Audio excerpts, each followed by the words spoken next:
Every cruise line offers various stateroom categories available for booking, along with different types of staterooms.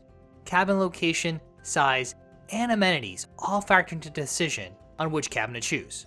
For our recent Norwegian Encore cruise, we stayed in a balcony stateroom. Well, we're back and we're here to share all the details. I'm DB from eatsleepcruise.com, and this is our Norwegian Encore balcony cabin tour and review. For our 3-day cruise on Norwegian Encore, we stayed in room 9134. Now this is a category BF or forward balcony. This room was on the port side and pretty forward. However, we didn't mind the location as it was easy to walk to the elevators. Plus, no matter where we were coming from, we always had the fish on the carpet swimming forward to guide us home.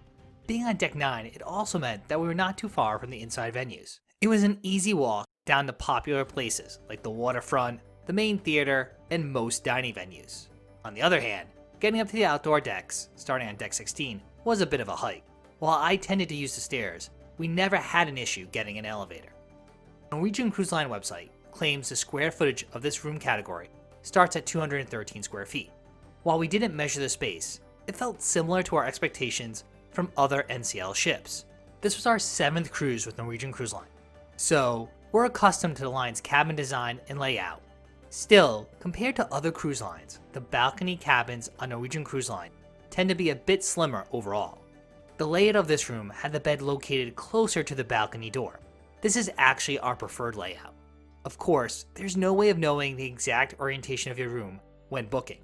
Upon entering the room, we passed the bathroom on the right. The storage was on par with other cruise ship bathrooms, including 2 upper, 2 lower shelves by the sink. The shower design did make it seem a bit roomier than other cruise ship showers. Heading towards the seating area. To the left of the area was the standard desk. It had a large mirror, along with some shelves underneath for storage. There was ample space to pack away our gear and accessories in this area. The Princess uses the desk to get ready for each day, and it also doubles as my charging station. A nice compact feature is that the seat accompanying the desk can also be turned into a table. There is also a wall-mounted television with a small shelf. Behind the desk was a love seat. It was comfortable and provided extra seating, though it tended to become our dumping ground during the trip. We used the space to store our bags and other purchases.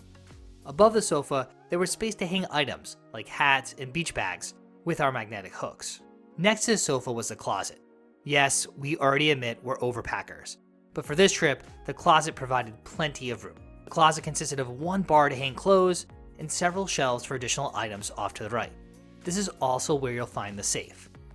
Continuing further into the room, there was just enough space to squeeze between the bed and the wall. The television is strategically placed here so you can watch it from either the bed or the sofa. I never had issues falling asleep on the ship, and this held true for all 3 nights on Norwegian Encore.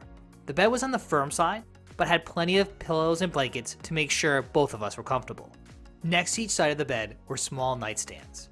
There was also a reading light and a USB outlet located near each nightstand. This is perfect for charging your phone, which often doubles as an alarm clock for most cruisers. Overall, it would have been nice to have more outlets or USB connections in the room, but still, we were able to function with our cruise ship safe mobile power outlets.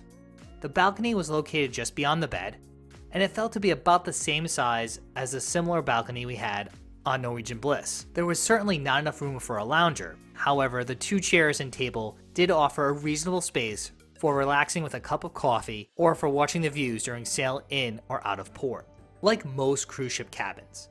Overall, the Norwegian Encore stateroom balcony layout was manageable. If you have cruised with other lines, you might feel the width of the room is a little bit more narrow on Norwegian Cruise Line. A nice perk is having USB outlets located on each side of the bed.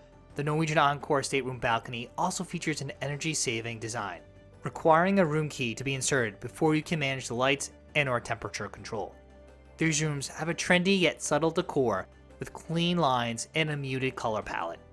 While many of the ship's features are innovative, the staterooms on Norwegian Encore do not have the additional technology or enhanced features like some other cruise lines. And there you have it.